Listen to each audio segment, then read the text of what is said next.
All right. Hello, everyone, and welcome to our Energy, Democracy, and Electric Companies in Florida panel. We're so excited to be here. My name is Christy Folk. My pronouns are she and they, and I am the Associate Program Manager for the CLEO Institute in the Orlando office. And we'll just get started with a round of introductions. I'm going to pass it off to Laura next to introduce yourself. Hello, my name is Laura Betts. My pronouns are she and her, and I'm the program manager for the CLEO Institute in Orlando. And I will pass it to Susan. Great. Hi, I'm Susan Glickman. I'm the director of the Florida Clinicians for Climate Action. Thanks, Betty. Sure. My name is Betty Jean Jeremy. I'm the program manager for the CLEO Institute in Tampa. Awesome. Thank you, everyone. So let's get right into it.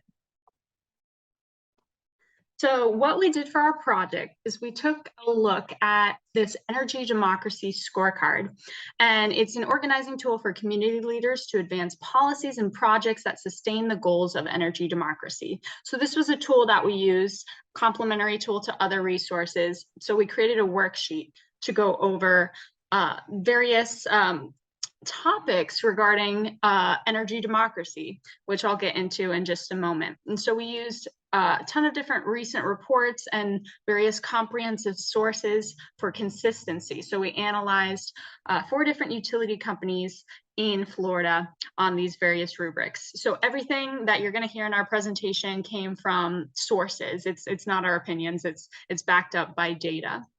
And so those overall discussion topics that we're going to get into that we researched include energy democracy, that's kind of our overarching theme, as well as energy burden and equity, environmental racism and justice, just transition, and some carbon emission reduction goals. And so those are the first things I'm going to kind of introduce here in this short presentation and go over some definitions before we jump right into our discussion with the panel. And so just to give you an overview of energy democracy. So when we're thinking of this, it means a decentralized energy system. So one characterized by social and community-based control and ownership of energy resources. So when we're thinking about energy democracy, it's not necessarily something that we see reflected in our energy system today. And when we look at community ownership, we see that the current ownership types of the utilities that we're studying today include investor-owned and municipal. So it's not necessarily something that the community is currently owning and controlling, but that's just the nature of the system. And we'll go into that later in the presentation as well. And when we look at the community decision-making aspect of it, we see that the level of input that the community has really depends on the public engagement opportunities that these utility companies are offering to us. And so moving on to what utilities we're actually looking at today. So we've got Duke Energy Florida, Orlando Utilities Commission, Tampa Electric Company, and Florida Power and Light. And so we're going to refer to these as Duke, OUC, TECO, and FPL. And you can take a look in that middle column. You'll see that the ownership of the 3 is investor-owned, and then as per OUC, that's our municipal utility that we're looking at today. And just to get kind of a comparison of how the scale of each of these utilities is, we can look at how Florida Power and Light has 4.5 million customers, whereas a smaller municipal utility like OUC only serves, 200,000. So we're looking at different scales here as well. OUC mainly serves Orlando area, Tampa for Tampa, and then Duke and FPL serve a much larger service area throughout the state. And so when we're looking at things like energy burden and equity, energy burden is the percentage of a household's income that goes toward energy costs. So if you have lower income, you're going to have a higher energy burden. And so energy equity is kind of the flip side of that. And that's ensuring that everyone has affordable and fair access to things like energy efficiency programs, renewable energy. They live free of pollution. They're not burdened by energy insecurity, things like that on the basis of class and race. So we really want to focus on ways that we can increase energy equity as a way to reduce energy burden. We're going to get into all of these topics in depth during our discussion. And so just to highlight the energy efficiency programs in Florida, unfortunately, they're really lacking. As you can see in this graph on the very right side, that tall yellow bar is the US national average for energy efficiency as a percent of sales. And when you look 2 bars to the left of that, that short blue bar, that's Florida's average. So there's a lot of potential for Florida to increase as far as their energy efficiency programs. And so going through a couple more definitions to talk about environmental racism and justice. So environmental racism is this concept that there are racial disparities that exist, mostly impacting our BIPOC communities and exposing them to environmental hazards more so than white residents. And so again, environmental justice is kind of the flip side of that. It's treating everyone fairly and giving them meaningful involvement, regardless of race, color, national origin, or income, and really inviting them to be part of that conversation on the enforcement of environmental laws and regulations to reduce those undue burdens from environmental hazards on the basis of race. And so when we're talking about a just transition, it's this kind of this concept that encompasses all of these terms. And so it's a vision-led, unifying, and place-based set of principles, processes, and practices. And it encompasses all these things. So advancing energy democracy, reducing energy burden, increasing energy equity. And it's basically the human-focused lens when we're moving from an extractive economy to a regenerative economy. So when we are transforming our society from one based on fossil fuels to one based on renewable energy, we can't just trample over those marginalized communities that have been historically marginalized in an extractive economy. We have to make it just, and we have to take into consideration the people. And so touching on our last quick intro topic, I wanted to mention that the carbon emission reduction goals for our 4 different utilities that we're looking at. And so if you see at the very bottom, all of them have committed to at least net zero by 2050, with FPL having a slightly more robust carbon emission reduction goal of real zero by 2045. And if I can also draw your attention to 2030, all of them have committed to at least 50% reduction in their carbon emissions, usually from a 2005 baseline by 2030. And so keeping that in mind, I also want to just highlight what all 4 of these utilities have forecasted for their energy sources for 2030 based on their 10-year site plans that they have submitted to the Florida Public Service Commission.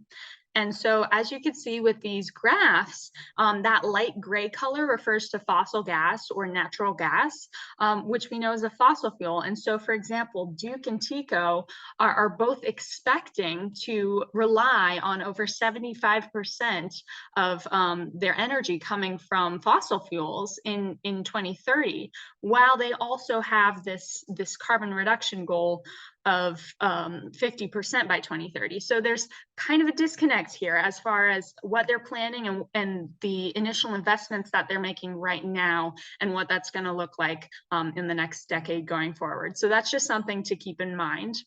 And so with that, I'm happy to have us jump right into the discussion to go more in depth in all these questions.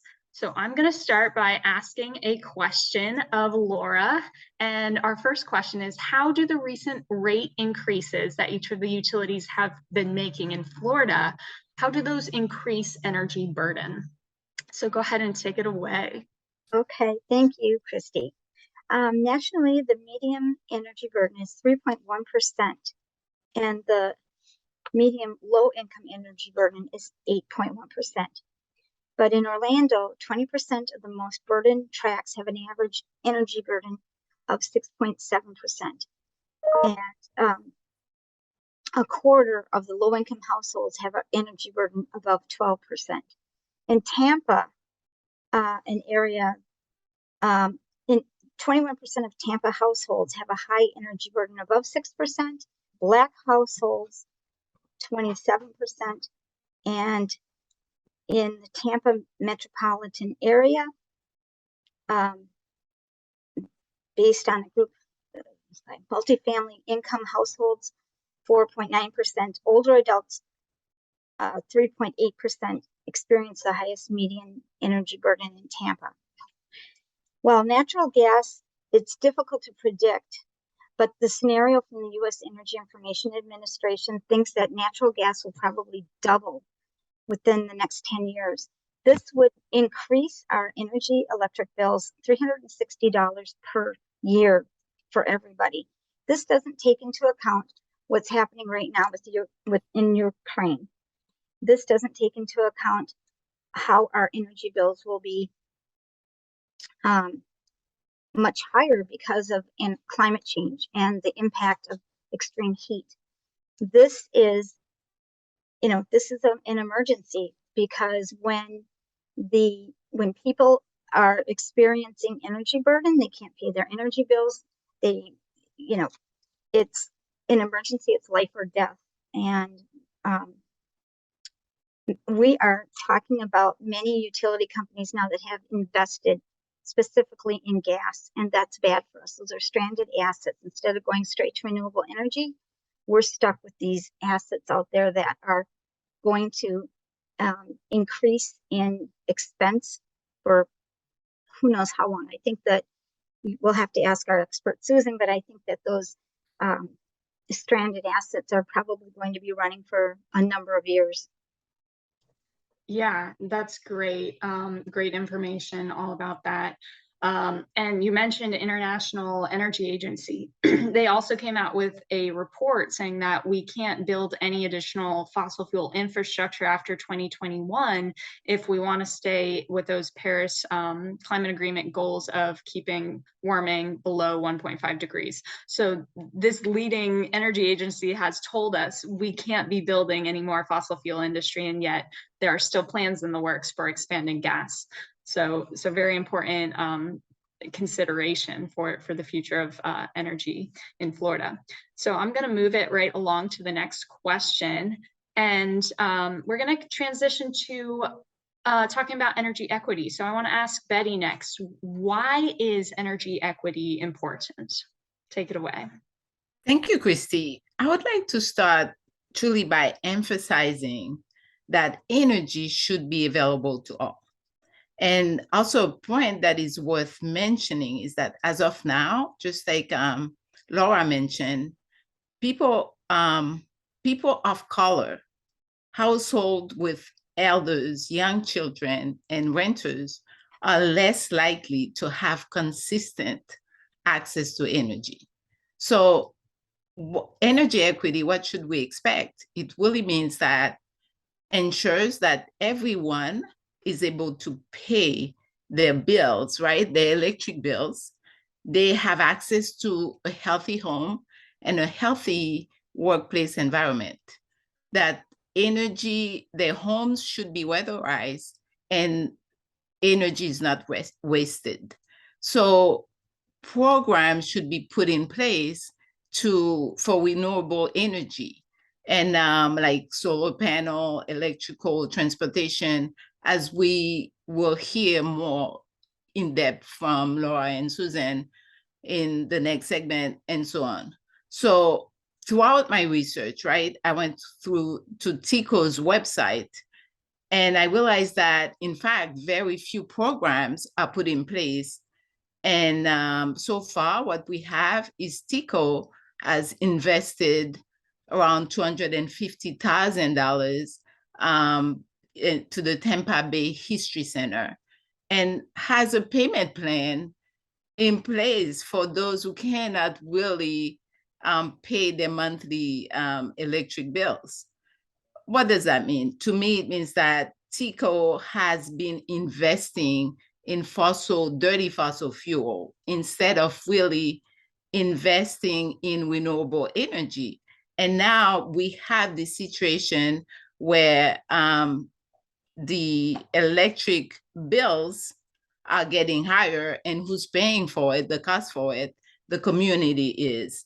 And what does it mean? It means that eventually the underserved community will have to choose which bill to pay on a monthly basis.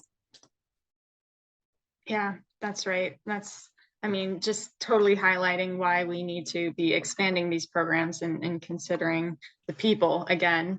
And so I'm actually going to shift gears a little bit. Still on the topic of energy equity, I'm going to ask Laura, what are Florida utility disconnection policies, and specifically in regards to heat? Well, right now, statewide, there is no policy for the state of Florida. Currently, there's 9 states that have temperature-based shutoff restrictions when extreme heat exists. Florida has nothing. This is crazy because Florida is projected to see the biggest increase in extreme heat threat of any state by 2050, yet the state has not implemented any plans to prepare for its future heat risk. Currently, we have like 25 days a year with dangerous heat days. By 2050, we're projected to see about 130 days per year, more than any other state in the United States. As far as disconnection policies, this year, FPNL posted on their website during that period of extreme heat, they would not disconnect customers during that time period. We know that Duke has committed to not disconnecting people as well, but we couldn't find anything on their website to confirm that. And we feel that if they've committed to something, it should be a policy that people can find and know. And as far as TECO, we couldn't find anything on their website. So disconnection is important because people are dying, and they're dying in their homes.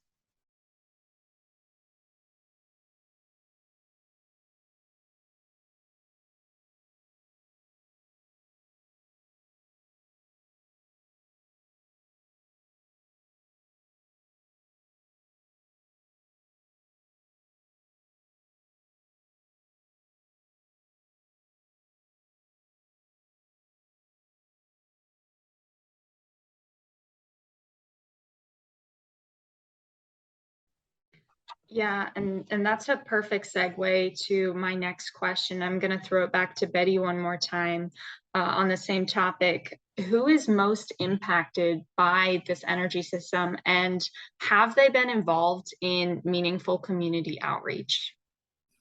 Yeah, thank you, Chrissy. That is a fantastic question because we've been working, the CLEO Institute in Tampa, we've been working with the Tampanians for about a year, not mentioning that other organizations have been doing the work.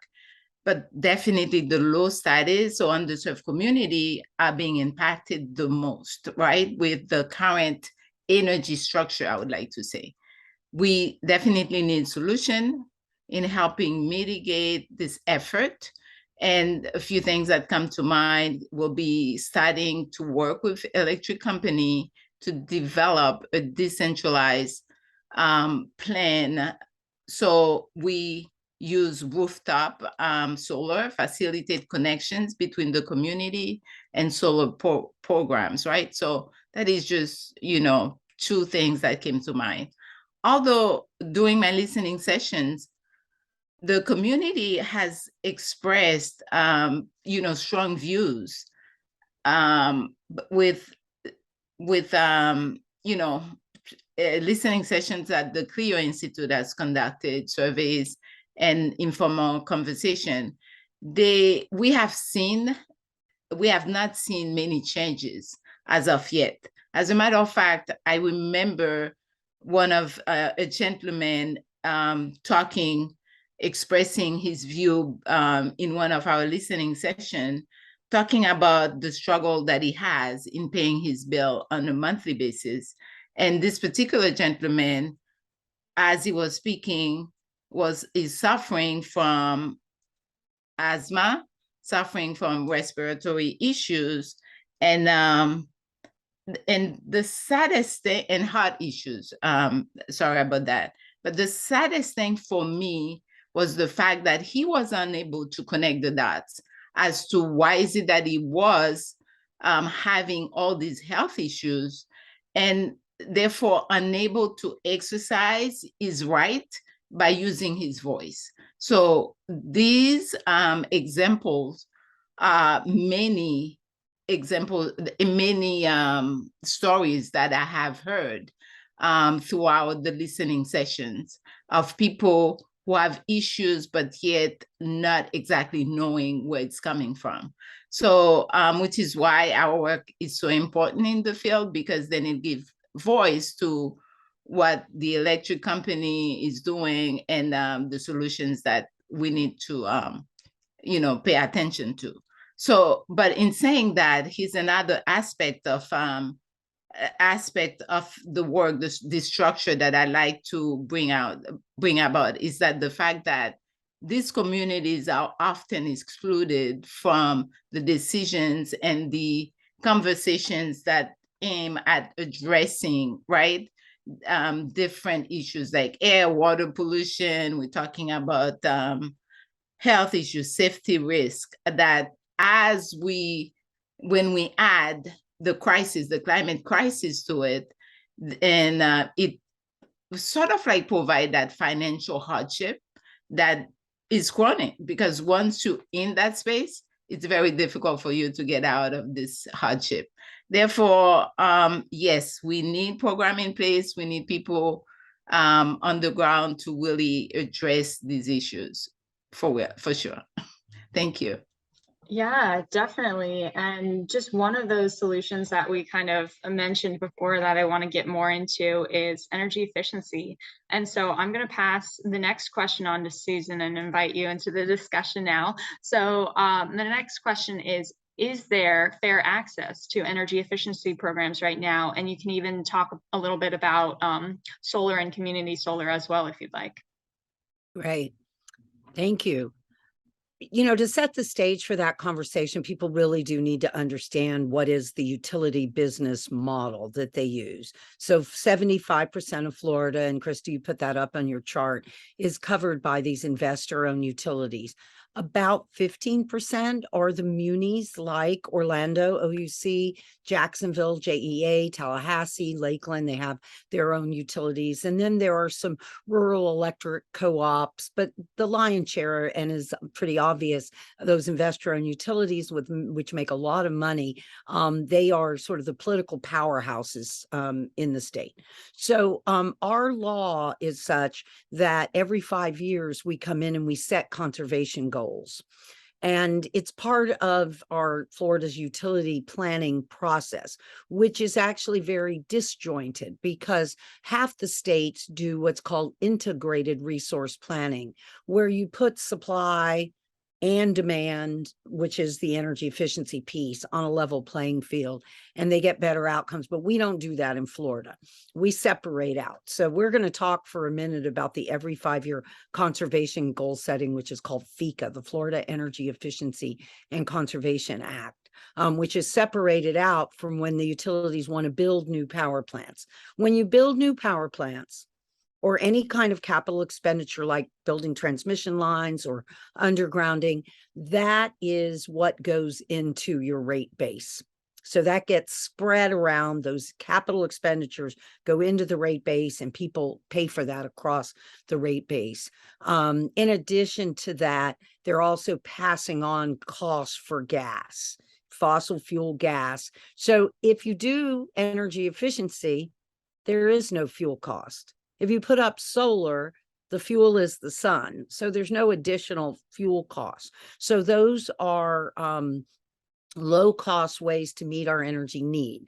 So if utilities make a return on their capital expenditure, the incentive is on building power plants. It is a disincentive on helping people use less energy. So this FECA process, which happens every 5 years, I myself have been involved in FECA proceedings in 2009 and 2014 and again in 2018. And currently our friends at the American Council for an Energy Efficient Economy, which ranks the utilities on their conservation goals, and you put that in the chart earlier, Christy. Tampa Electric is 46, Duke is 48, and Florida Power and Light, out of 52 utilities nationwide, is 51. So these investor-owned utilities don't want to help people use less energy, And if they did capture all this cost-effective efficiency like other states do, then it would make it harder for them to argue to build those new power plants. So for them, that's what they want to do, right? They're a company, they have shareholders, they want to make as much profit as they can for their shareholders. But because they have a franchise agreement, they are regulated by the Florida Public Service Commission. And usually these regulatory agencies are operating with the best interest of consumers in mind. But in Florida, and this has gone on actually for many decades, the Florida Public Service Commission has long been considered captive to these investor-owned utilities. So they sort of get whatever they want, including rate increases, including really zero and near zero goals. Last cycle in 2018, the investor-owned utilities literally asked for goals of zero. And our slogan at the time was zero is not a goal. Right. And at the time in 2018, even the Florida Public Service Commissioners, I would guess I'd have to say stood up to them a tiny bit because they held on to the 2014 goals, which were already pretty pitiful to begin with. So we are just way behind what other states are doing. So we do not have real goals for efficiency. We do not have real targets for renewable energy. There are about 100,000 net metered systems in Florida out of a potential 20 million customers. That's just sort of coming on. The utilities in Florida have historically kind of constructed barriers to individual residents and businesses from getting solar. So the utilities are starting to do more utility scale solar. That's very important. It's very necessary. But we also want to make it possible for families and businesses to have the benefit of the solar. So you mentioned community solar. You know, solar's a very individual thing. Every roof is different. You know, houses are positioned differently. They may or may not have a lot of trees around them. So for a number of reasons, and including people who live in multifamily or renters, they might want to be part of community solar. The trick about community solar is it has to be where the benefit of the solar, which are the cost savings, because once you pay for that equipment, you're getting electricity, I would say for free, but you've paid for the equipment, but then you get the benefit of that free electricity. So community solar is such that the customer who's paying for it needs to get that benefit. There have been in the past things that were called community solar that weren't, when you pay $9.99 a month to Florida Power and Light, and they put up a so-called solar tree, you know, at a Brightline station or at the DeSoto County Courthouse. That's not real. I mean, it's a, you know, it's more of a public relations kind of thing. So that's not community solar. So we have to be really careful in our communities to make sure that if someone is selling something as community solar. More recently, the utilities have put out some programs that a lot of the local governments are buying into, and individuals that are much more reasonable, that where the solar investment pays for itself around 7 years, right? So I'll just give one quick example. In my county, Pinellas County, the Anheuser-Busch distributor, right, the Budweiser folks, put up solar. And this was probably 7 years ago or so, where solar was actually quite a bit more expensive. Cold storage facility. They put up 1.5 megawatts, $2.6 million. And in 5.15 years, the savings paid for that solar, paid for the improvement. They get 25 years of free electricity. And while I understand that if you are an investor-owned utility, you might not like that, your shareholders might not like that, but the cost of solar has come down 90% over the last decade. So we need regulators, and we're going to talk more about this later. We need leadership to do the right thing to protect the consumers in this state so they can take advantage of all the opportunities, from weatherization to solar to battery storage to electric vehicles. And I know we're going to dig more into that. But it's that utility business model that has really got us stuck in Florida because of that outsized influence that these utilities have over our political leaders. Yeah, definitely. And I mean, on that same topic, we could just continue this conversation. I have another question for you. If you could tell us more about how Florida's energy system is really creating this systemic economic justice because of the model that we currently have. If you just want to continue talking about it.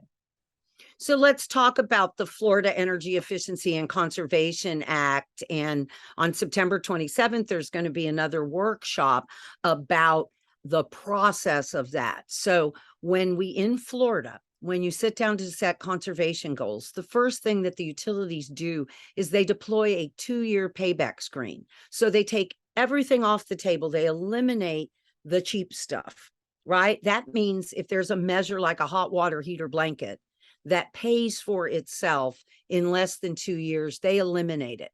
They say it's what I call gaming the system. They say we eliminate that because people are going to do that anyway, and we don't pay for stuff that people are going to do. Well, they're not doing it, but it's a great example that we eliminate the cheap stuff. The other thing that we do in Florida is we use an analysis, a cost benefit analysis called the rate impact measure. We are the only state that uses the rate impact measure as the sort of lead cost benefit test. And so in Florida, at the Florida Public Service Commission, there has been a rulemaking on the process of how we do FECA. And we've seen the draft rule. There's going to be a workshop. There will be a comment period after that, and they don't change it. They're still going to use the antiquated cost benefit test called the rate impact measure. So the question is, does the measure impact rates? Well, the very definition of energy efficiency is to reduce your energy use, and that's going to impact rates. So what passes the rate impact measure is if I come to your house with a sledgehammer and knock holes in your wall. But any of these low-cost measures, which is exactly what we need to be investing in, they're going to impact rates. It's going to be lost revenue to the utility, and they disallow them. So they've gamed the system so that we can't get outcomes. They come in and they ask for goals of 0. So once again, Tampa Electric out of 52 utilities is 46, Duke is 48, and Florida Power and Light is 51 out of 52. And the reason that is systemic, because that word gets thrown around a lot. But in my mind, this is as clear an example as there is when you lock someone into an electric bill that's $200 or $300 or $400 more than it has to be. That's the money that they don't get to have to go to school or to get a car payment to get to that better job or any other thing, or even to put insulation in their home.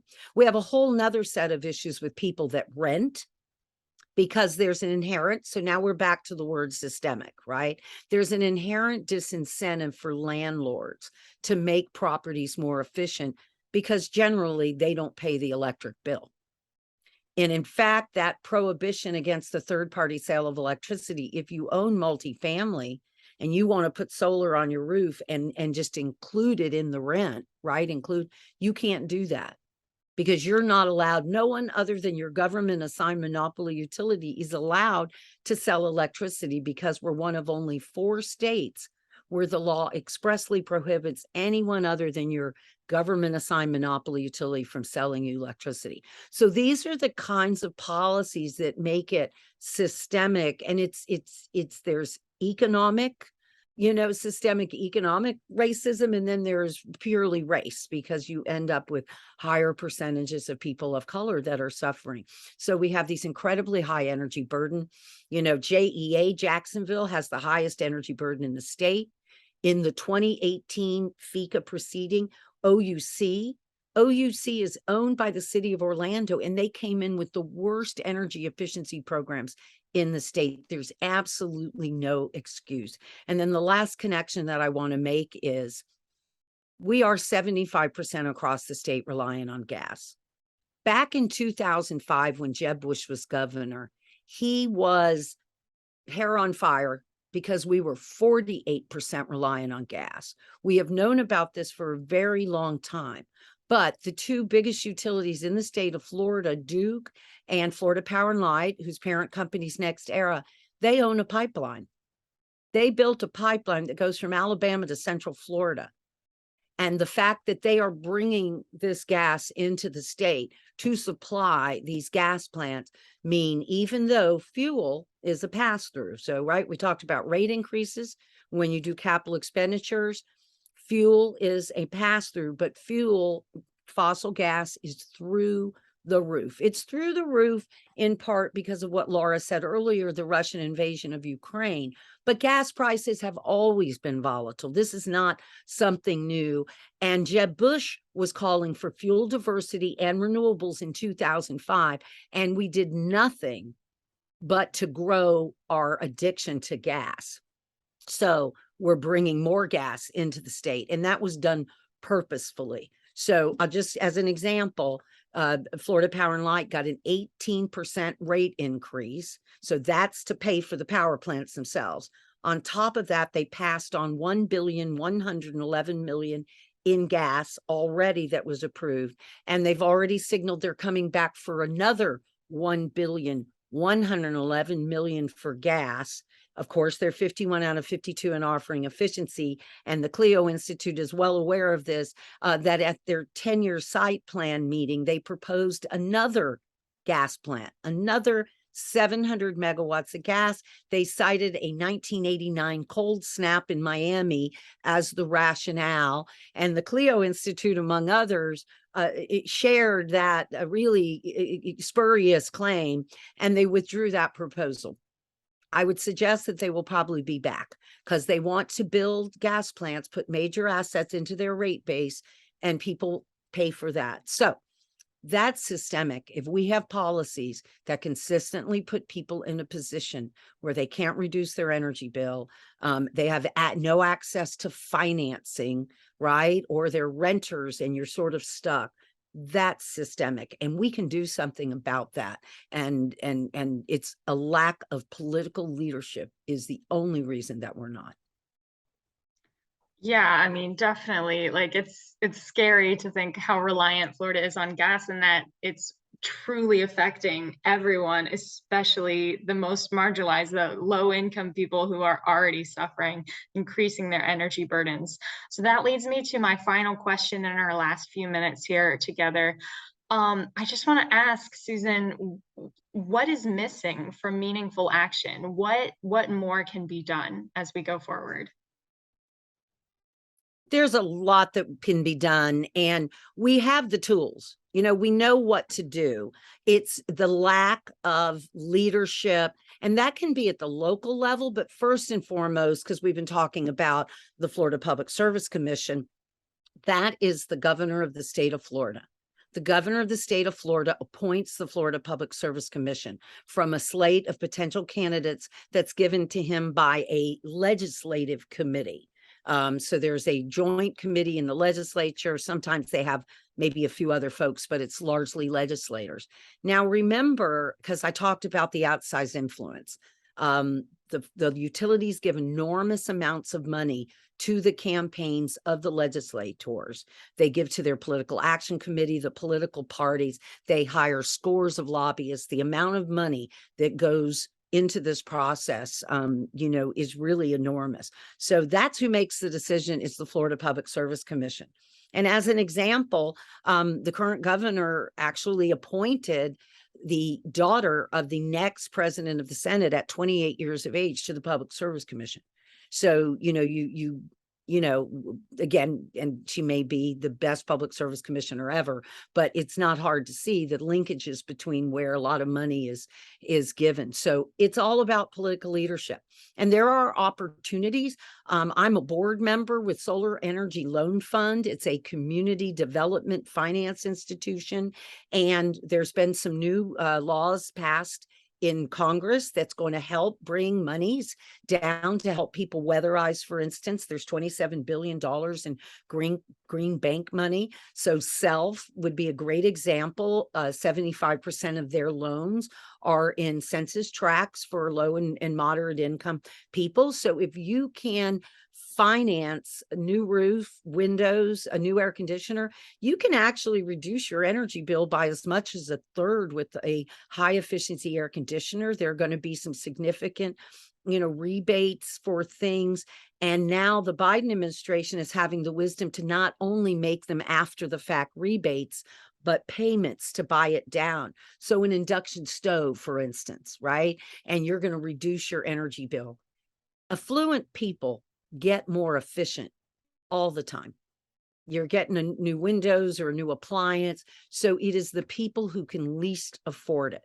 And that's why it's so cynical that we don't offer a meaningful energy efficiency programs in the state of Florida, because it's the most vulnerable people. There are a lot of people out there, if their bill goes up a couple $100, they're not, missing a meal. But there are a lot of people that when their bill goes up $100 or more, it really hurts, and they're making terrible choices in their lives. So we've got a call to action. Very good, Christy. Yep. Right there. And right now, the Florida Public Service Commission and Governor DeSantis needs to hear from you. And so there's an easy way for you to take action at EnergySmartFL.com and to tell the Public Service Commission to stop using outdated, antiquated cost benefit tests to block energy efficiency in Florida. And there's just no excuse. So here's a good action, an easy action that people can take. Definitely. Yes. And with that, I'm just going to leave that slide up in case anyone wants to take a last snap of that QR code. You can always return to that. I just want to offer this opportunity to stay connected with the CLEO Institute. That QR code goes to our website, and you can visit that, learn more about us. But ultimately, I just want to thank everyone here so much for being here and sharing your knowledge about energy democracy. And I'm hoping everyone has a wonderful rest of your Florida Climate Week. Thank you. Thank you. Thank you. Guys.